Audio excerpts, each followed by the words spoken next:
Welcome to All Things Rex. It's another Thursday, and I'm here today, as we are every Thursday, with a fabulous and an absolutely amazing guest. It's the amazing Jonathan Royle. He's an international celebrity. He's a hypnotherapist. He is a success coach, a psychological illusionist, and a master of mind control techniques. And we're going to be talking about all those things with Jonathan. But before we do, let me tell you that he's also a clown, and I don't take that. I don't. I don't mean that figuratively. I mean that literally. And I'm going to let him tell you about his upbringing and his entertainment family growing up. So, with no further ado, Jonathan, welcome to the show. Good evening, Rex. Well, it's evening for me here in England anyway. It's afternoon for you guys out there. Well, just so the audience knows, wherever they're listening from or watching from, it might be different, but where you are and where people watching in your neck of the woods, it's 6 hours later than what it is here. So you are the trooper. I have it easy. Oh dear. Well, thanks for having me on, Rex. Yeah, you mentioned I'm a clown, and yes, that is.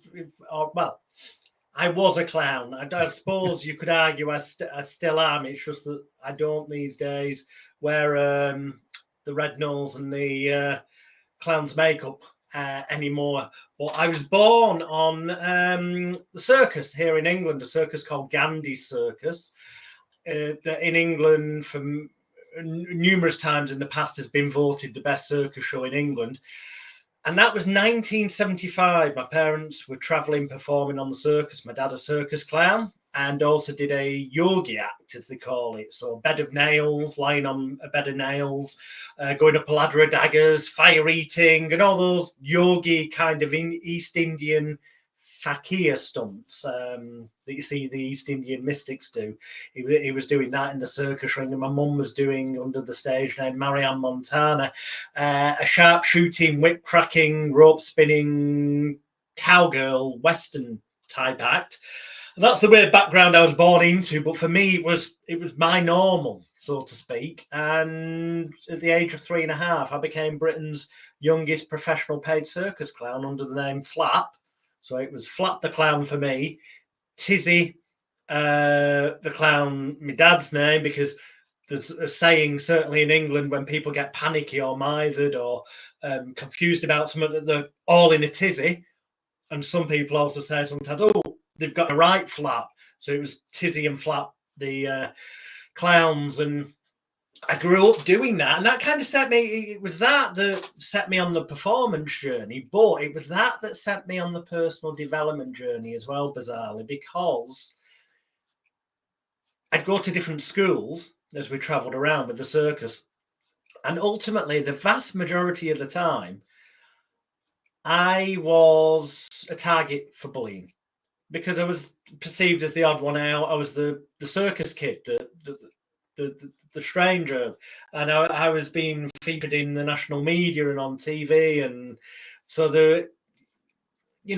adults at that time said, "Oh, don't worry, they're just jealous because you're getting attention, and sticks and stones may break my bones, but names will never hurt me." And whoever came up with that saying needs shooting, because physical wounds heal. You may be left with a scar, but it fades over time, whereas the psychological impact and wounds of the repetition daily, numerous times a day, of insults and verbal psychological bullying cut far deeper and can have, very nearly did for me, but can for some people have devastating effects to the point of even pushing them to suicide. And to be honest, when I was I think I was about 12. I don't remember exactly. I might have been 11 or a little bit over 12. But it's around that era. It was one evening, at the time of year here in England when it kind of got dark at 5 o'clock in the evening, I went and lay down in the middle of the busiest main road in Haywood, knowing full well that if I was laid down, I think you worked it out. I figured I was going to get killed. This road, you could barely cross it. It was a death trap of a road. But bizarrely, I lay there for what seemed like forever, which was probably only a minute. Time, can stretch or can also speed up when you're really enjoying yourself. But when you're worried, stressed, tense, or not enjoying something, it can seem to be longer than it is sometimes. So I don't know exactly how long I was later, but I was later, and in the end, I got fed up of waiting. I stood up and started to make my way back towards the pavement, and as I put my foot on the pavement, a big, massive truck just whooshed past, and it was like, whoa, what's going on? That could have been you, and it was kind of a wake-up call that, thank God, I haven't just killed myself, even though I was in a frame of mind that I wanted to. But then suddenly I wasn't. And it made me realize I needed to do something to sort this state of mind out. And because as I was growing up, I'd started to, I suppose you could say, rebel against my dad, because I kind of blamed my dad. I figured that the reason I was getting bullied is because he made me be a circus clown on the circus. So I started to rebel and figure if I could stop being a circus clown, then maybe the bullying would stop. So I was getting paid to be a circus clown, but my hobby, which I didn't get paid for at that time, and by that time I mean up to about the age of 8 or 9, was magic, conjuring tricks, David Copperfield style magic. No, I'm not talking devil worshipping or anything like that. I mean conjuring tricks, rabbit from the hat, that kind of stuff. And I figured, well, hang on, I want to carry on performing, because by then I kind of got addicted to an audience clapping at the right times, laughing at the right times, an audience's appreciation. Because I was getting bullied at school and stuff, it made me feel bad. I suppose you could say that the audience's feedback was the kind of feedback that made me feel those things that as human beings we want to feel and need to feel, so I felt a state of feeling loved, wanted, needed, appreciated, cared for, cherished and valued, the things that make you feel worthwhile. And I kind of got that energy from performing in front of audiences. But by the same token, I was conflicted because I didn't want to be doing the clowning, because I figured that's why I was getting bullied, because I was the circus clown's son and also a clown. So I by the time I was about 8 or 9, started to refuse as often as I could to do any of the clowning, and instead did performance pieces that were involving magic. Actually, I was lucky that I was in an environment where I could actually start professionally performing straight away, doing that had previously been a hobby. So it went from one performance thing to another. So I was still getting the feedback from an audience, albeit from a different performance art. And I hoped that now that I didn't have the red nose and the makeup and stuff, that I wasn't a clown, that the bullying would stop. But he didn't. Because I was still performing, and thus I was still getting in the media and stuff, and I was still the target of jealousy looking back on it, or just confusion perhaps from other kids my age who couldn't understand what's this all about, why are you doing that, something out of the ordinary. Could I ask you a question? Because yeah, 2 things. One is, it's amazing that so much bullying occurs with children. I mean, first off, that's usually where we confront, our first bullies is our peers and people around us. So, and it's amazing how heartless and cruel sometimes children can be, obviously, and the effect that it has on people is no secret much anymore. Although we're still dealing with those issues, now with social media and the internet and computers and phones. Oh wow, yeah. It's really going on in many different ways. So the question that I have for you, and I'm going to posit something first, and then ask a related question. You said I was a clown, and I was getting bullied, and I also did magic, and I started to rebel against being a clown. By the way, I think I don't know how long you clowned, but I've done clowning once. I did a clown one time, put on the makeup, the big flappy shoes, and about 5 years. But bearing in mind, I was doing roughly 2 shows a day, sometimes 3 shows a day, at least 6 takes days a more week. energy than anything I've ever done in my life. Almost was to be a clown. It was the most exhausting day of my life. Yeah, so to do 2 shows a day, to be a clown for 5 years is no small feat. Just so people know. Plus, you endured the bullying. But here's my posit. That is the notion that things don't happen to us; they happen for us. You talk about going out and lying down on this busy road and attempting to kill yourself, and then having a change of mind or heart and getting up and thinking, "Thank God I didn't do it." But had it not been for the bullying, you wouldn't necessarily be who you are today. You wouldn't have maybe gone into the personal development field. Maybe you'd done something. Maybe you would have. But what I'm getting at is it's kind of like, thank goodness that whatever the cause was, that you found that you could transform or you could change or you could heal from circumstances that originally, especially when you were a child, were difficult. Is that fair to say? You hit the nail entirely on the head. Although I'm not certain I'd necessarily use the word heal, because it implies almost getting to a state of perfection. I've never liked the word heal or healing unless it's in some specific circumstances.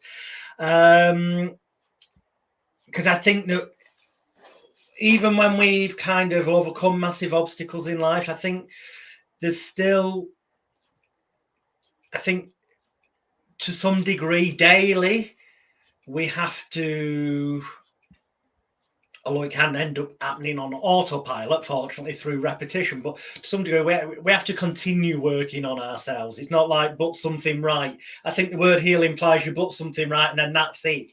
I think it's like with gardening, that you've got to keep watering the plants every day, which I know you very much think that way, because in your excellent book,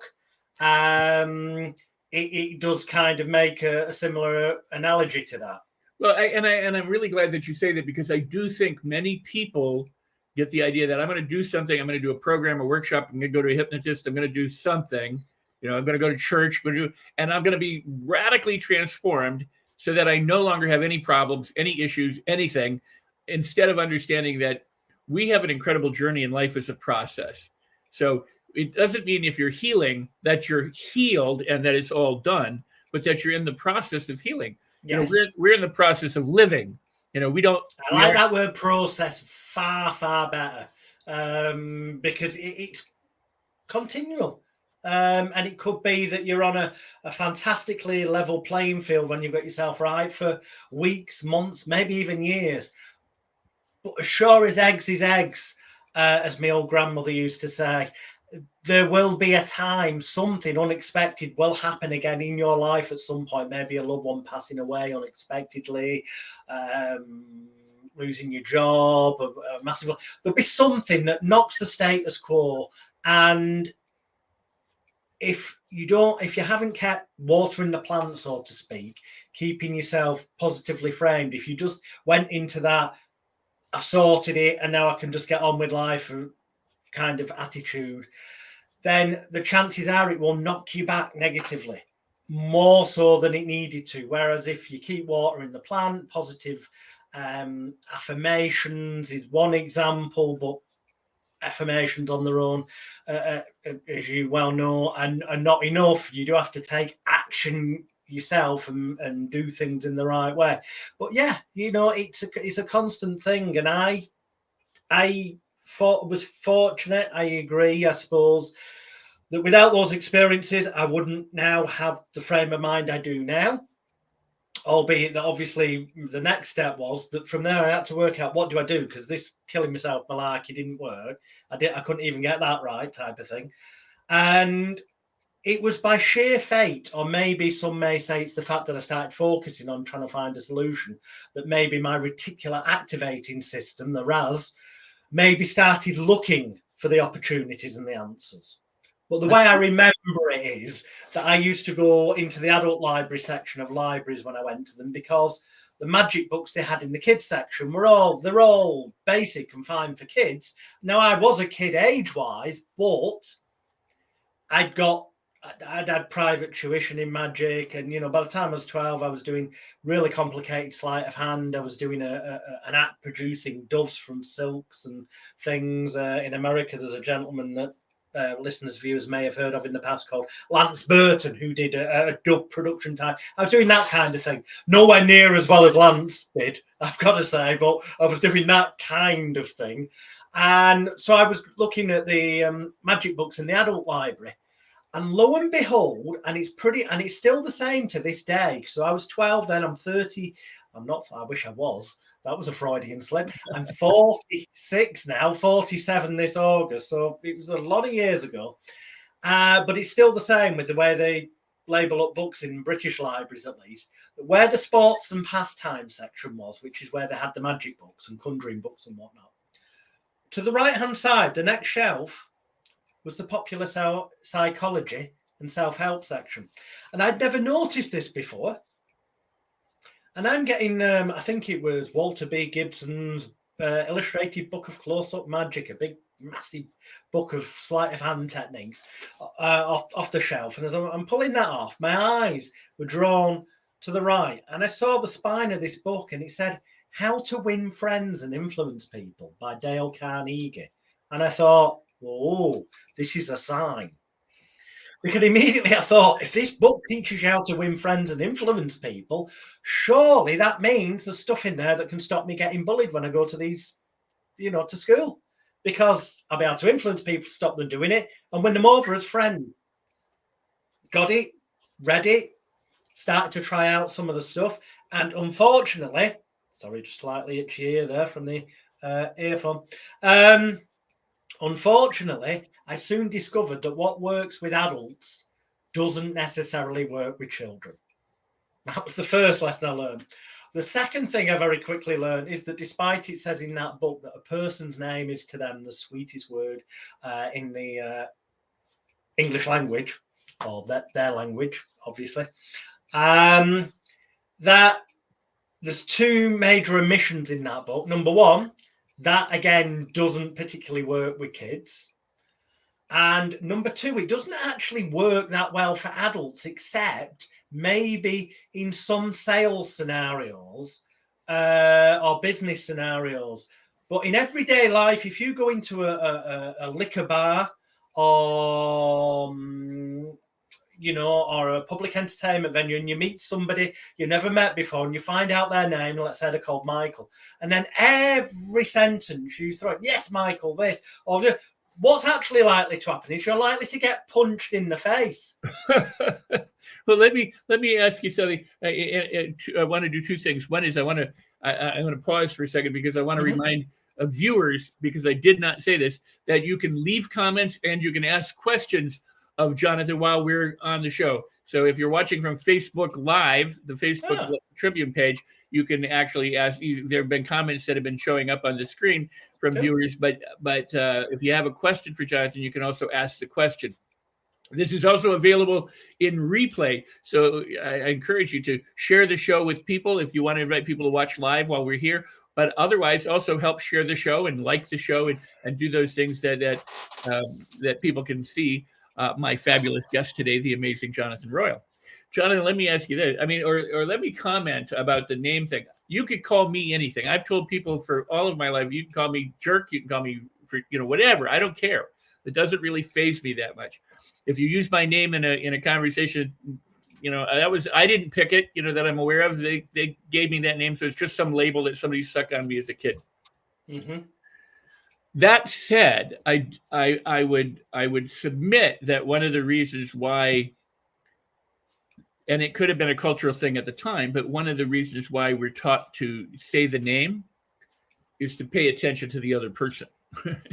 As opposed to thinking about ourselves, we're saying, "Oh, well, Jonathan, what would you think about this?" And that's right, Jonathan. And how do you and what would you say about that, Jonathan? In other words, it's more of a focus for me to put on you. If you don't like hearing your name, you might say, "Wait, but I don't go by that name." call me something else instead, or just stop using my name. But otherwise, it's still getting my attention on you as opposed to on me. Yeah, I mean, there's a lot of truth in that, but in the context, and there's questions starting to pop There up, is a but I'll happily question. answer it. In the context of what I was saying, which was at school, it didn't work, and it doesn't.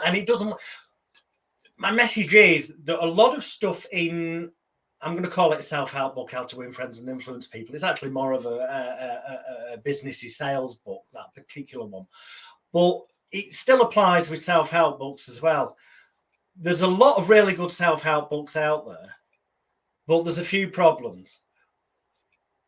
One of them is that often there's not enough clarity about the context within which you can or cannot successfully use the techniques, or there isn't enough examples of how to use it differently in different scenarios. So people sometimes take things way too literally and can be unfortunate enough to encounter the wrong type of situation.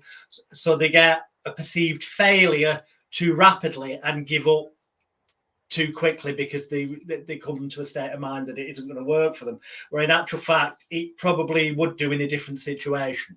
Because the truth is, there is nothing on this planet, and this includes even, and I'm saying, I always say things to people, this includes everything in Rex's book, everything that's in any of my books.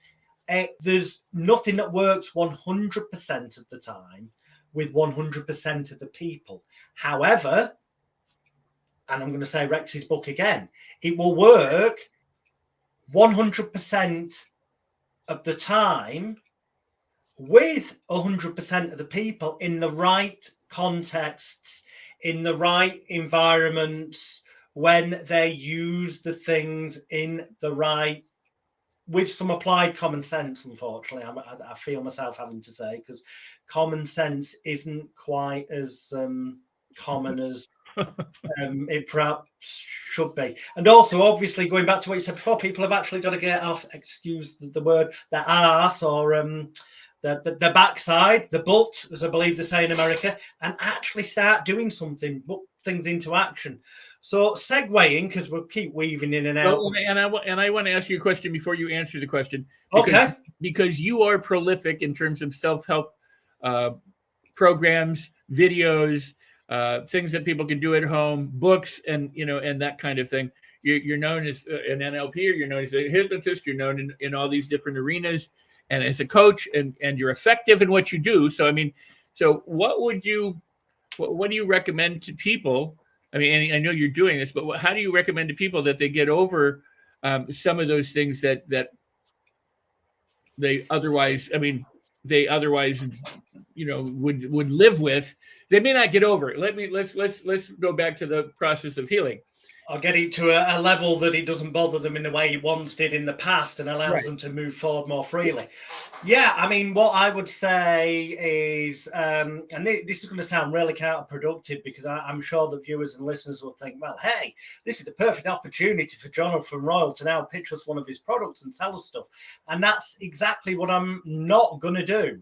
Because when it comes to the actual you as an individual, overcoming a habit, addiction, a fear, or a phobia, or an emotional issue, or pretty much anything you can think of from A through to Z, my first answer when anyone contacts me is to say, yeah, go on my website, magicalguru.com, click on the bit where it says therapy, but on your first ever visit, ignore the bit where I'm telling you how much it'd cost to book a session with me on Zoom or in person. Totally ignore that and just scroll down the page, and about the third video down, after the two explaining what hypnotherapy is and how it works, there is a free, virtual, interactive, online hypnotherapy, some will call it. I call it complete mind therapy, which is just really my name that I came up with for taking what I consider to be the best bits of NLP, the best bits of creative visualization,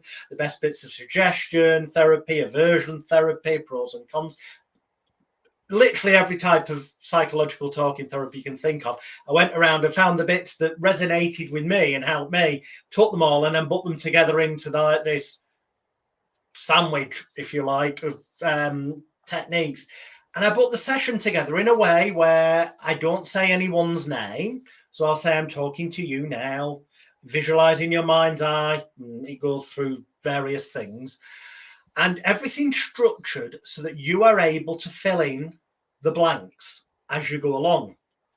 And by filling in those blanks, it will mean that in actual fact, although this is a generic, virtual, online interactive treatment session, that because of the way it's structured, you, by filling in those blanks, will be doing so from a position of what genuinely happened to you in your life, or what you genuinely would like to have happen to you in your life, or at least what you've dreamed about and felt as a true feeling on an emotional level within you. So it will make it 100% specific, personal, relevant, and empowering to you.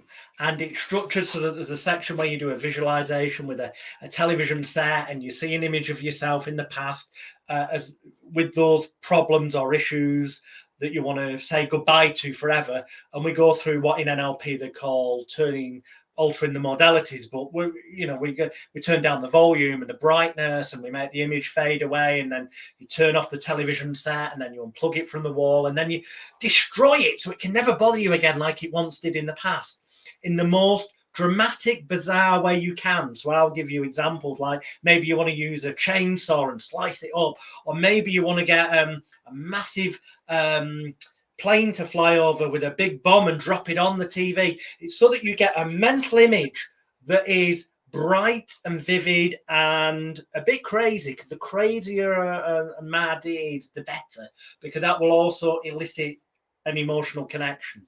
And so it deals with kind of getting rid of those negative connections, but then there's also things like looking at a magic mirror in a way that feels calm, safe, and secure for you, seeing an image of yourself in the future pacing, as you know we call it, as the perfect you, without that used to bother you in the past, and then walking towards that and realizing it's like a magic mirror, because you can start to melt into it, and as you do, you sort of feel flooded positively with energy from the tips of your toes to the tips of your fingers, from your head to your toes.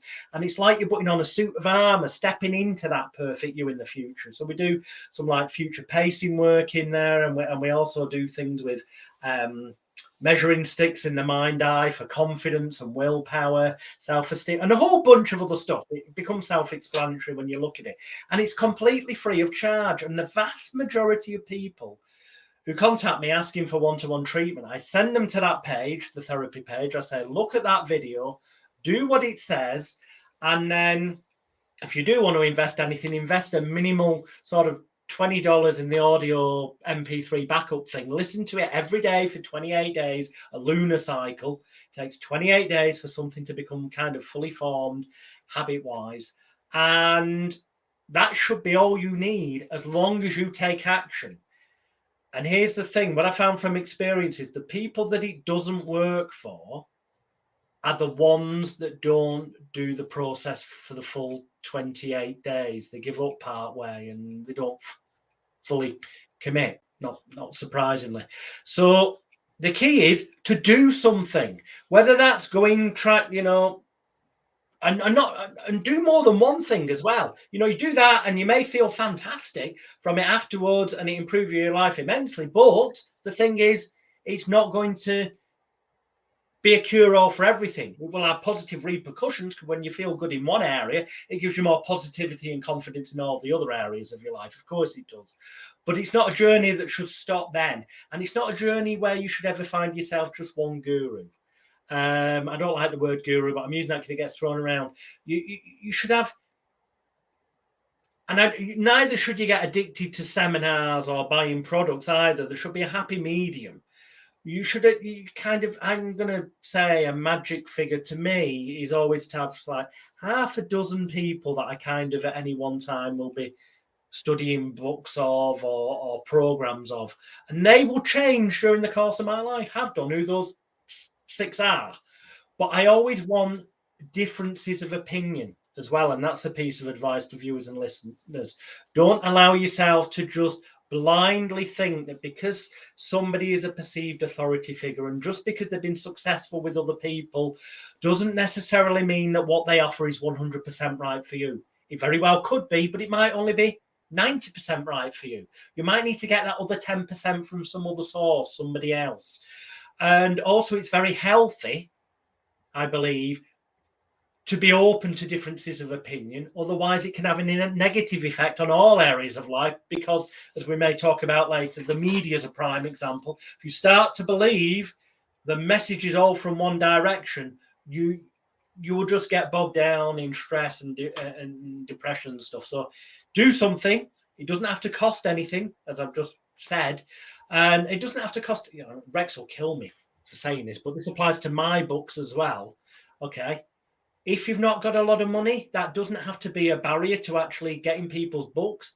Buy them secondhand on eBay or the secondhand option on Amazon till you get your life together. And then down the line, if you feel that you want to karmically, buy a full price copy and gift it to somebody so that the author ends up getting the royalties, do that, but do something is the key.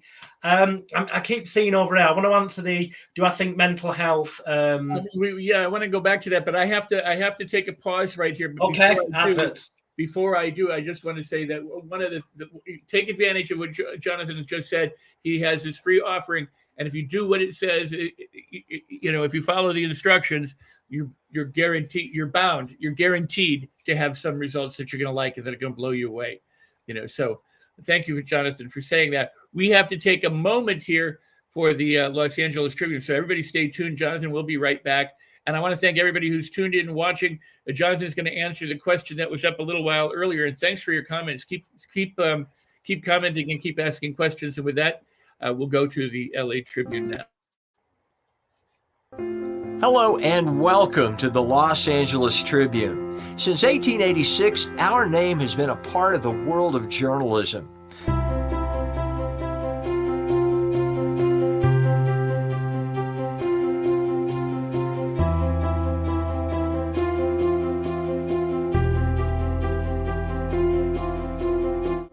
We've earned a reputation for being a publication that practices integrity, authenticity, and responsibility. For general inquiries, contact today. Thank you on behalf of the Los Angeles Tribune team. And we're back with Mr. Jonathan Royle. And I hope you're enjoying this because I sure am. And, you always add value and you always bring provocative thought. And I want you to go ahead and answer the question. Then we should talk about, the media and propaganda because there's a lot of propaganda inside the self-help field. There's propaganda from the media. There's propaganda from your friends. I mean, it is important to understand that there are those who would like you to believe a particular way. And we'll talk about that afterwards. He said, would he say mental illness is the result of trauma? Not always, because obviously there is sometimes, albeit I would say it's in the minority, there are occasions where there are biological, organic brain issues that can trigger things off. But in the vast majority of cases, yes, I do truly believe that the vast majority of mental illness at its heart is the result of trauma. But the word trauma implies, it's a very powerful emotive word, and it implies it's like that title, post-traumatic stress disorder. It sounds like, they've suffered really bad. It implies sexual abuse. It implies domestic violence. It implies suffering a car crash, being, really high-end stuff. And the truth is, it could be something that happened when an individual, more often than not, I find in therapy, more often than not, individuals' problems stem from something that happened in the childhood, from birth to roughly teenage years. I know that Sigmund Freud, I should say, said the formative years were 0 to 7, but I think it's more birth to teenage and then we freeze. Along that path somewhere, we react, the way we react is in the childlike state. And now as adults, looking at those situations, it wouldn't seem like a particularly traumatic thing from an adult conscious point of view. but it can have been locked in place during the childhood formative years. Their reactions, emotional reactions, in a way at the time that felt to the child that what I can only fall back on that word as traumatic, upsetting. And it kind of gets frozen in time like a photo snapshot and goes into the filing cabinet of the brain, the unconscious, subconscious mind. So that when situations later in life, activating agent, trigger, comes along, the brain naturally goes to pattern match and look through the filing cabinet of the mind and pulls out the closest thing it can relate to. And if what it's finding is something that was frozen in time, that's got like big warning lights on it, it was upsetting, avoid, don't want to go on here, or that makes me upset, then it's going to cause those kinds of underlying psychological reactions, and they're going to manifest somehow. And for some people, they will manifest as symptoms of trying to put up a smoke screen and becoming a smoker, or trying to drown it away by drinking too much. Others, it's drugs to literally escape it. For other people, it just manifests by their internal voice talking negatively to them all the time. There's so many ways it can, but they're just labels. At the end of the day, they're just symptoms. And I found massively that one of the processes I use with clients on a one-to-one basis when they do come to see me is that I give them a pillow or one of these big massive scatter cushions to hold on to while their eyes are closed and they're in the relaxed hypnotic state. And I tell them that in a moment when I give you this cushion or pillow, it's going to be almost as if in your mind's eye you can imagine that is the mini you. And you won't know how you know, but you'll instantly find yourself in your mind back at the age when the mini you experienced things that at the time were upsetting and got frozen and of course negative knock-on effects since that you weren't even consciously aware of. And it's time for us to go and give the mini you the feeling of safety and reassurance and strength that they really needed at that time that they didn't get. And I'll take them through this process where they've got their eyes closed and they're hugging the pillow or the cushion.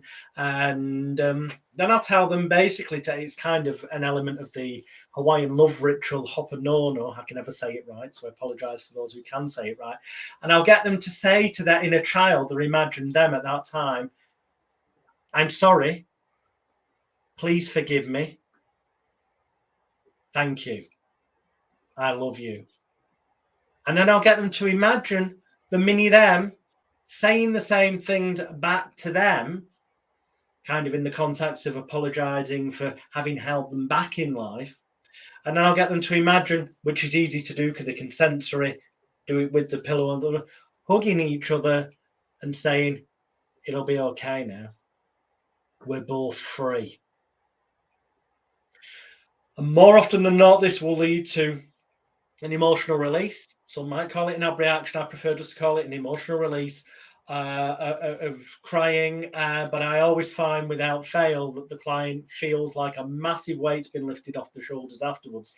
And it's like they've become unstuck because that now is no longer going to bother them when a trigger comes into place that would have normally found that filing card that was locked in that reaction. It won't be there anymore to react that way. So they've got to start to develop a new behavior, a new reaction, because it's impossible to react the way they did before because the file's not there, if we use the metaphor of the computer. So it only leaves them it does leave them the option to do something negative if they wanted, but it's highly unlikely when they've gone through an important process like that they're going to not take the opportunity to do the right thing. And generally speaking, mental illness is people being labelled. DSM-5 is the biggest work of fiction on the planet. If you get a copy of DSM-4, the Diagnostic Statistical Manual of Mental Illness and Disease, and get number 4 and number 5 and look at them, they've got different descriptions for what certain labels are. And the reason is purely and simply motivated by greed of they found a more profitable drug to be able to prescribe if they could say that there were other symptoms. And it's voted on by a committee. I have a set of videos called the Royle event. They do sell on one of my websites for $200. However, here's the thing. you can get them free of charge. So rather than going to the magicalguru.com website where it'd end up trying to charge you, if you go to hypnotismexposed.com, free of charge, you can get the 6 hours of video that are the Royle event. And in that, I break down everything about DSM-5, mental illness, the fact that it's just labels. And labels are the biggest bloody amplification negatively of mental illness, is labeling somebody. Because then they kind of, on the one hand, they feel, oh, finally somebody understands me. So there's a sense of acceptance, which you might say is a positive thing. But also it then stops them searching for an answer because they've been given the answer by the perceived authority figure expert. But here's the thing, follow the money. I'm not saying that the psychiatrists and the psychotherapists who are licensed to dispense drugs are all purposely doing this. But I believe that they are conditioned through their training. They're indoctrinated through their training that you deal with certain things a certain way. And inevitably that involves prescribing drugs. And drug companies are there not to create cures. They're there to create customers. Because if they created cures, boom, no more income from that individual. So, you know, when it's got a mental cause, the best way to actually, I don't want to use the word cure because it's an ongoing journey, as we said earlier, but the best way to end up with a positive outcome is to use psychological tools as well. If it's of the mind, the cause, it should be of the mind, the cure. Awesome. Well, let me because we're talking about the DSM-5 and 4 and earlier versions. If you look at the earlier versions, you can see how it evolved and how it's changed and how it's become. And some of it's been changed politically. Well, I was going to, yes. Such as your gay, your gender stuff, and sexuality and stuff. When the public started to kick off and go, yay, whoa, you know, you shouldn't be sending people for conversion therapy and all this kind of thing. Suddenly they changed the definition of meaning of things in DSM.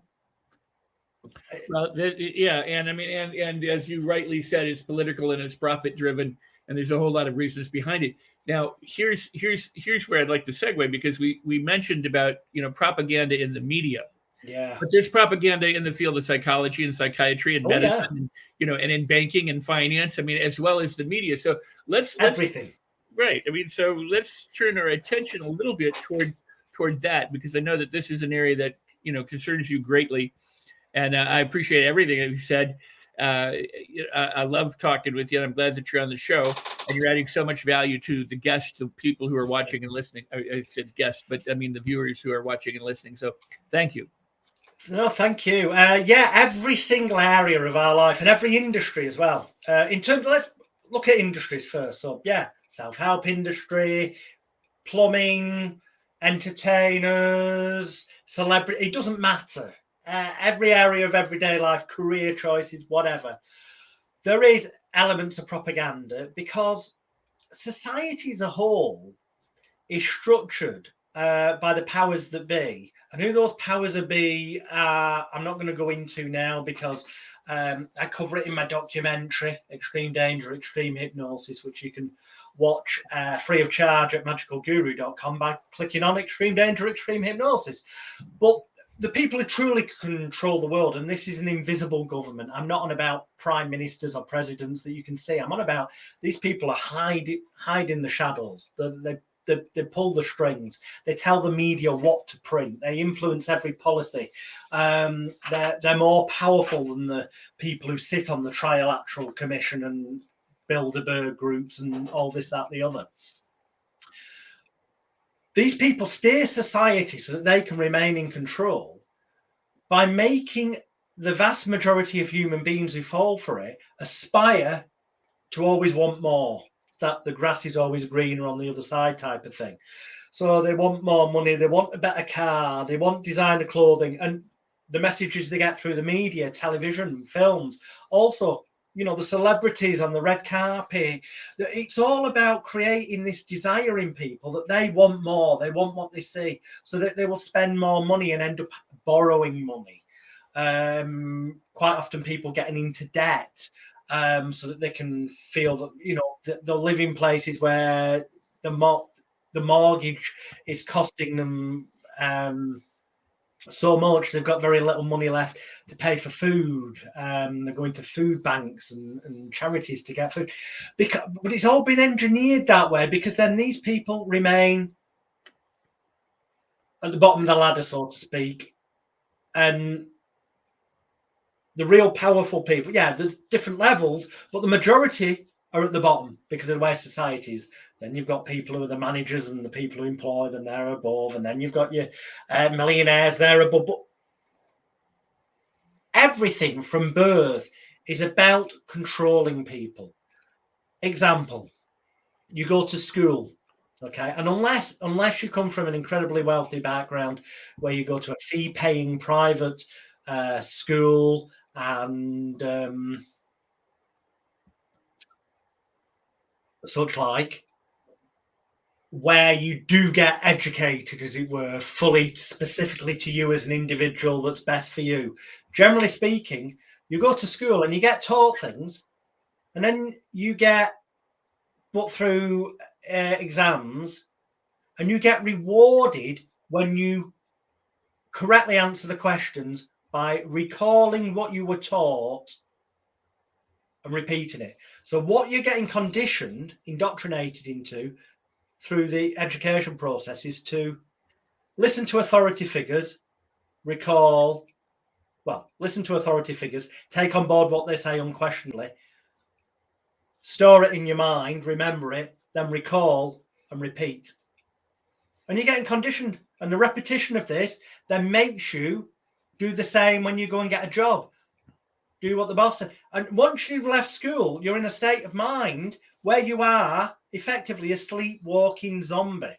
I want to interrupt you because what you're saying is so incredibly valuable for people. People would think that what they're being propagandized in is in the content of the stuff that they're remembering and that they're being tested on. But it's not that they're being propagandized in. They're being programmed into responding in particular ways to authority and to, you know, so that they buy into a reward-based system. And so you do the bidding of those people. I mean, this is that's what's so typically lost on people. They think that propaganda means, you know, I'm telling you this thing. Propaganda, it can be that sometimes, but true. But the deeper, more powerful thing is the structure and the process and the manipulation of your environment and your reaction to the environment. You know, with that school example, it's they tell you stuff, the perceived authority figure, you've got to remember it, recall it, repeat it, and you get into that brainwash process. These days, one of the biggest, if you like, negative hypnotist propaganda things is your phone, social media. You know, you go on social media, and I won't because then it might upset whichever social media I logged into, so I won't do. But you go on your social media, and the first thing, people get addicted to seeing, has anyone liked my post yet? How many comments has it got? It actually fires off a dopamine rush in the brain, or enhanced serotonin, the feel-good chemicals, because, somebody's liked my post. Or if somebody says something negative on your post, it can put you on a downer for the entire day, if you allow it to, that is. Because obviously you can, what we call in NLP, break state. You can educate yourself through repetition not to react in that manner. But they manipulate the algorithms on social media purposely. And there's a great documentary on this, The Social Network, on Netflix, well worth watching. And they purposely manipulate the algorithms so that you will spend more time on social media, which makes them money through advertising, by the whole liking a post or making sure they leave it till certain times of the day when they know that people will be more influenced to make more people see your post, so you're more likely to get likes at that time of the day, so that you're more likely then to suddenly be fired into a great state of mind that while you're on social media, you're more likely then to click on the advert that you see go past that's been targeted at you. It's a massive industry. It's all about manipulating you emotionally and psychologically. And every area of your life, education, not just that, but politics is a control system. If anything good actually came out of us voting, okay, they wouldn't allow us to vote on it. It's an illusion of choice. It doesn't matter if this party gets in or this one. At the end of the day, the people above them, the invisible government I spoke about, and the power people behind the scenes will end up telling them what to do. And whatever promises they made during the elections will get fudged if that's not in line with what the real powers that be actually want. You've just got to look at the history of politics around the world to see the truth in that. I'm going to tell you that facetiously, but I say that the people who are running the planet are the parking lot owners. The reason I say that is because who has ever met someone who owns a parking lot? They're almost invisible. They get massive repeatable income every day, and they control a large portion of wealth. But you and I hardly, if ever, meet somebody who goes, "Yeah, I own parking lots." So yeah, true. Great. Scott says The Matrix. Yeah, the Matrix films are so much closer to reality, and in fact, conventional science in recent years had actually started to turn around and say, you know what, we kind of do live in a holographic universe. One of the things, well, go ahead. I don't want to interrupt you. I want to, but then I was going to say, and that's good in one respect because it shows that some of the crazy theories out there weren't as crazy as some people said. But it also has credence to the idea that if we live in a largely holographic universe, in the sense that what we see is only reality to us, which the clues were there before because 12 people could witness the same road accident, but they give 12 different statements. And yet they were watching the same thing. It's down to perception. And that can be both good and bad. The good side is that means that we have more control over things than perhaps we thought. And we potentially have more ability to make things better than the powers that be would want us to realize, which is why they try to keep the nation in a constant state of confusion and disorientation, of divide and conquer. They want us to disagree. They have to give different political views and say, vote on this, to give the illusion that the populace have got some control over it, but also so that end up people disagreeing with each other.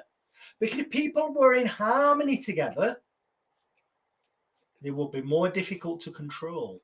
When they are disagreeing, the powers that be can find the side that's closest aligned to the outcome they want and manipulate them into rebelling against the other people in the divide and conquer situation.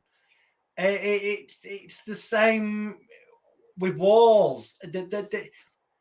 I cover this in my documentary, Extreme Danger, Extreme Hypnosis. The American financiers, the Rothschilds and this, that, the other, funded both sides of every world war. That's a question. That's a wonderful question from Ava, and what I wanted to point out is that you and I are both hypnotists. Yeah. And I would both bet that we both argue it's not hard to put anyone into trance, fast or slow or whatever it is. Our role more is a hypnotist today. I think you would say this absolutely, is to help people wake up. Yes. Not to go into trance, because it's the everyday trances that they're living from the powers that be and the influences that are going on and the propaganda that we're all subjected to. So waking people up is far more a crucial or critical opportunity, for those. Could not agree more, Rex. And that's why the subtitle of my documentary is Extreme Danger, Extreme Hypnosis, subtitled, It's Time to Wake the Sleepwalking Zombies Up. Sorry, it's time for the sleepwalking zombies to wake up. Because, that the media is a large part of this as well. There's an old saying in the media, and I used to work in journalism: if it bleeds, it leads, which basically means the more horrific, traumatic,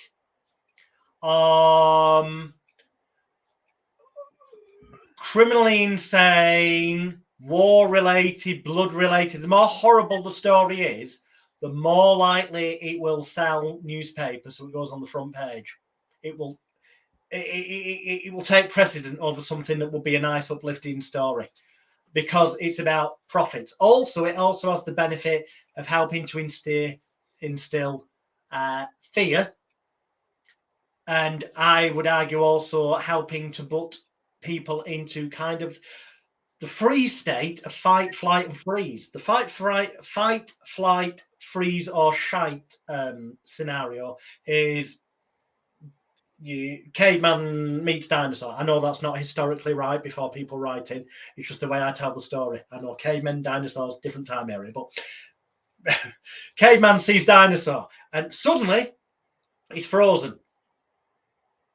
Now, he might fight and be lucky and kill the dinosaur because there's adrenaline that runs in the body and makes the muscles tense, in which case family eat that night.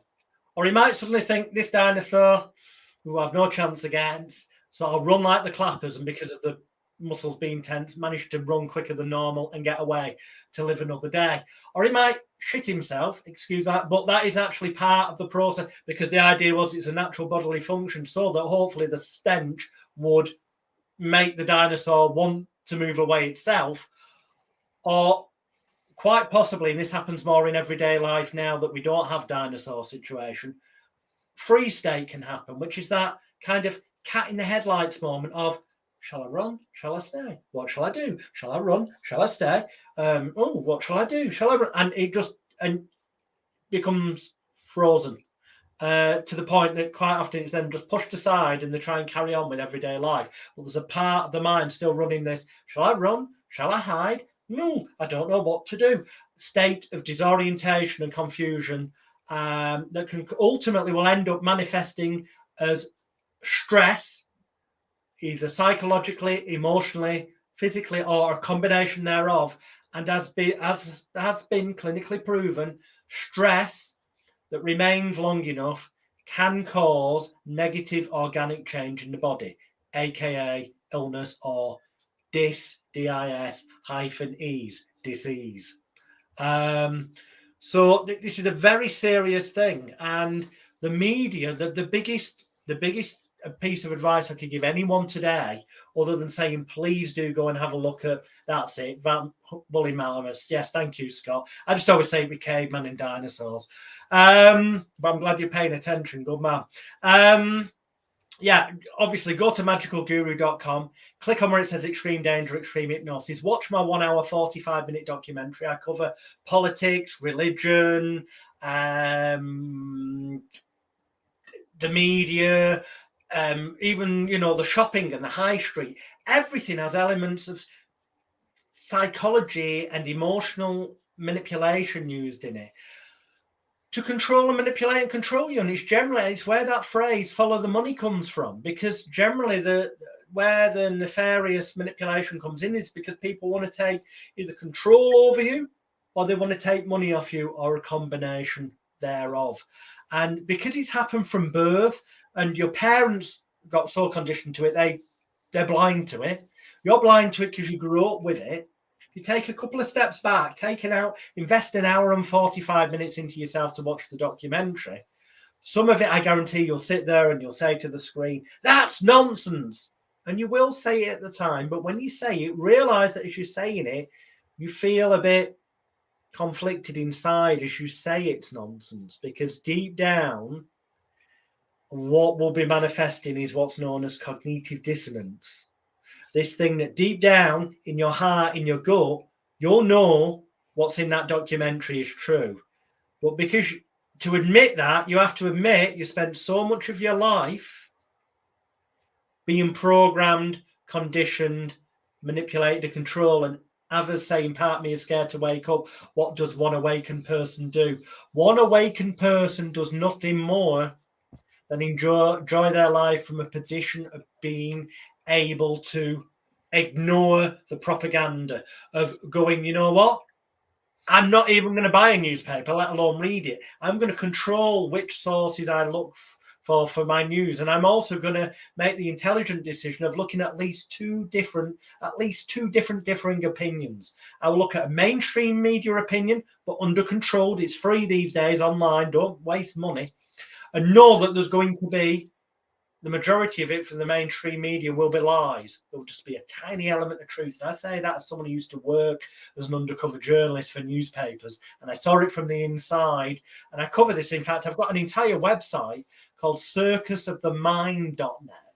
That's CIRCUSOFTHEMIND, circusofthemind.net, where I expose how the media consistently lie, manipulate, and create completely fabricated stories. Not all of them, but at that site I do name names. I won't name them here because, you know, I at least on my site, I'm taking full legal responsibility for anything that I'm claiming, but I do back it up fully with evidence, including the fact that I'm currently taking legal action against one of the world's biggest media owners and moguls, who owns around a quarter to a third of the world's television, radio stations and newspapers. And that's because I learned from the inside that it's nonsense.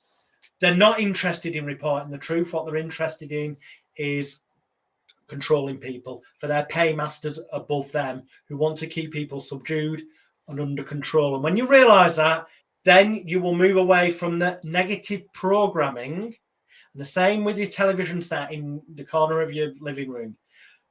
Nothing wrong with having a TV, but don't just stick it on and have it going while you're having your dinner. Eat consciously. That'll help you lose weight, by the way. Turn off the telly, eat consciously, start to enjoy the flavour of the food, chew it a bit more, and you'll notice when you actually feel satisfied, you'll start to learn your body signals again. And that'll actually help you start losing weight. But aside from that, the thing is, you won't just then be taking things in, because when your conscious mind is focused on eating, for example,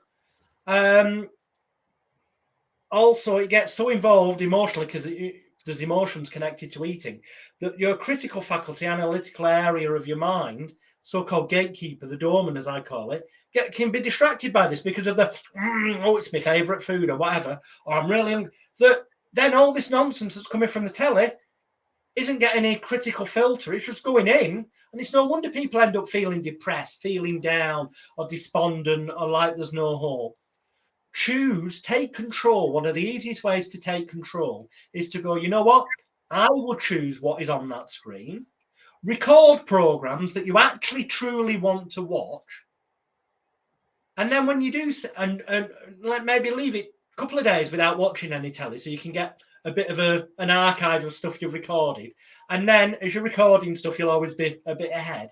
And choose, right now, this is my television time, and watch something that you've recorded. That way you can fast forward through the adverts. So you're avoiding the sales programming. That way you don't have to accidentally get encountered by, at least then if you do get any negative messages, and you will still get some, of course you will. But at least there'll be ones that you've inflicted upon yourself, rather than ones that have been inflicted upon you. Things will never be perfect, but you can at least make them a hell of a lot better by taking some responsibility for yourself and starting to take control. So, you know, forget buying the papers. Choose what you're actually going to feed in here, into your mind. If you feed your body crap, junk food all the time, every meal of every day, of every week, you're going to shorten your life dramatically. Super Size Me, the film, watch that. That'll give you a great example of how bad it would be for you. It's the same with our minds and our emotions. If you're constantly feeding it crap, which a lot of people are doing without consciously being aware of it, because they are just eating the meal and talking to the family consciously while they're eating about what's happened during there, but the telly's on in the background and it's going directly into their unconscious mind, negative programming. Start to take control. And the easy low level that costs you nothing is to think, no, I don't need that on. To choose what you're feeding into your mind, because it is like a garden. If you fill it full of weeds, you get negativity and destruction. You fill it with positivity as much as possible, and you are far more likely then for things to flourish and it to become a world of beauty, or at least enable you to be a person who becomes strong enough within as a human being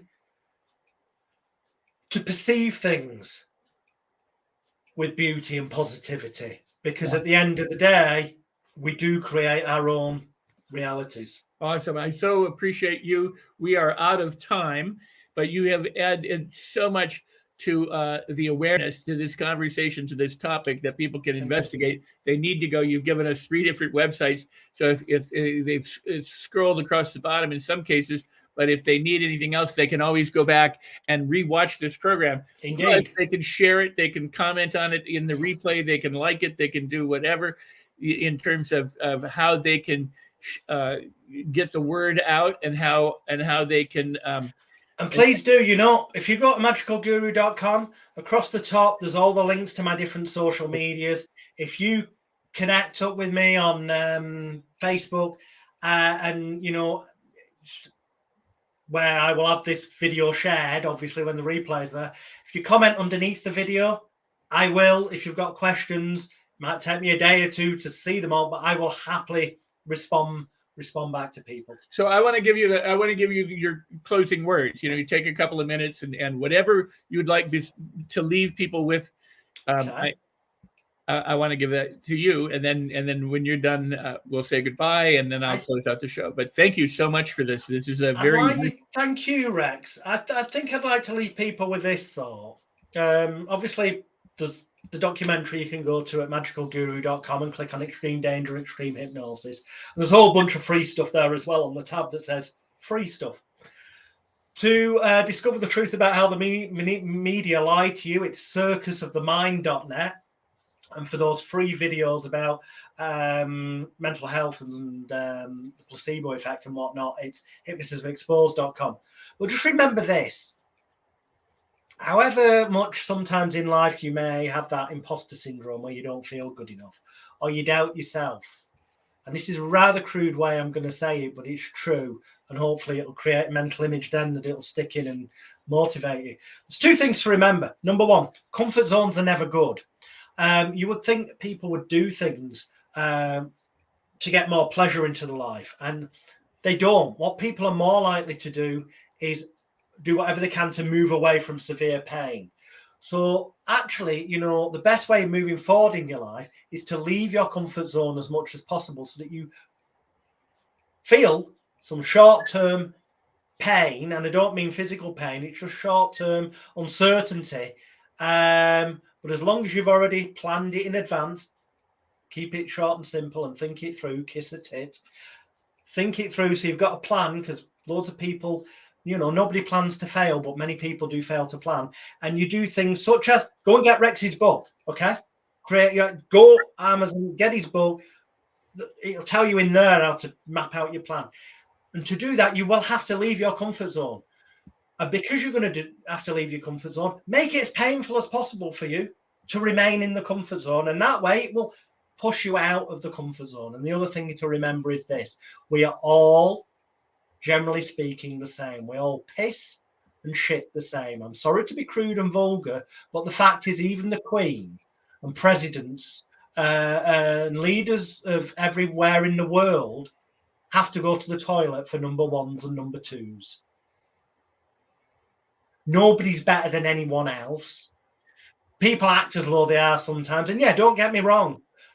They may be better at you at certain things, but that doesn't bloody matter, because if we're all excellent at the same thing, then nobody would have a career to go into, because we wouldn't need the services of somebody else. You have your own strengths, and you will find them. If you haven't found them yet, you will find them. And when you do, concentrate on them, enjoy the uniqueness of you. My final word is this.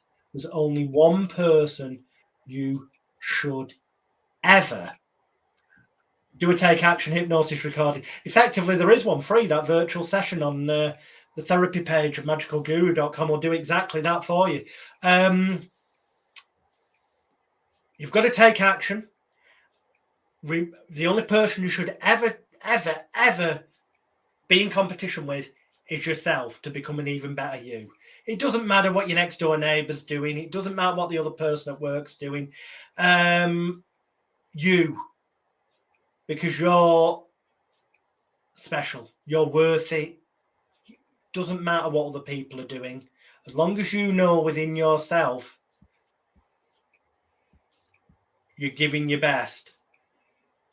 If you don't reach the heights of superstardom in your industry, it doesn't matter. As long as you can sleep sound in the knowledge that you've given your best against yourself as the challenge, not against other people. That is beautiful, Jonathan. I'm so glad that you've been here and that you shared your wisdom with the viewers, and that they have a way of reaching out to you. Plus, they have a way of tuning into your documentary and into your programs so that they can help change their lives. And I really appreciate you for sharing all of this with us and with them. So thank you for having me on. It's been great fun, and thank you for the people who've tuned in.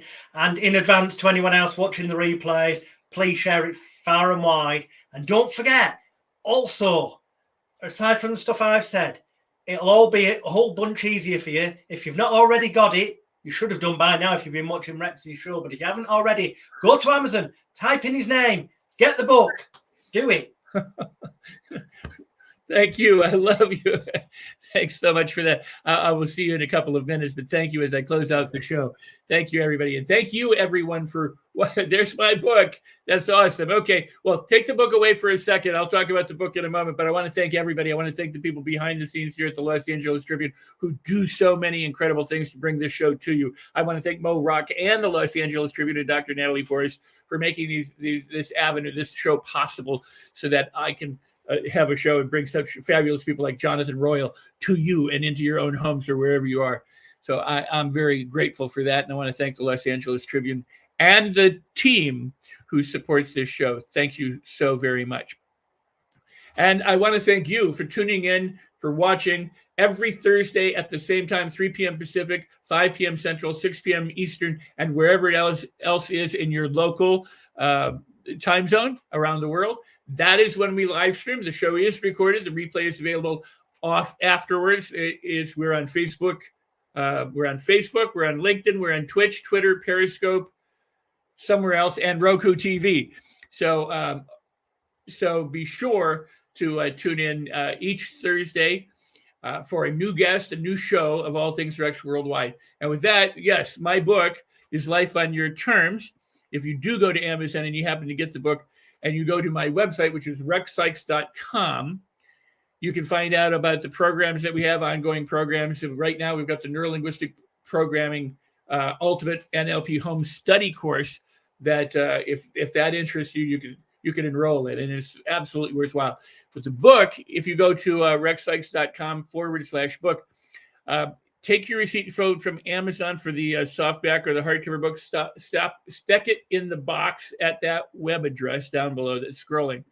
And I'll give you a $497 valued training on mastery, on how we master our thoughts, our feelings, our behaviors, and any skill or talent that you want to be able to learn so that you can be able to get the kind of results that you want in your life. So with that, again, I am so grateful for you. I'm so grateful for the Tribune. I'm so grateful for Jonathan Royle for being here and sharing his wisdom and his expertise with us. Thank you so very much. All right. And as I always say, if you consider, something a problem, it's going to be a problem. If you consider something a blessing, it can be a blessing. And with that, keep in mind that you can celebrate everything. See you next time.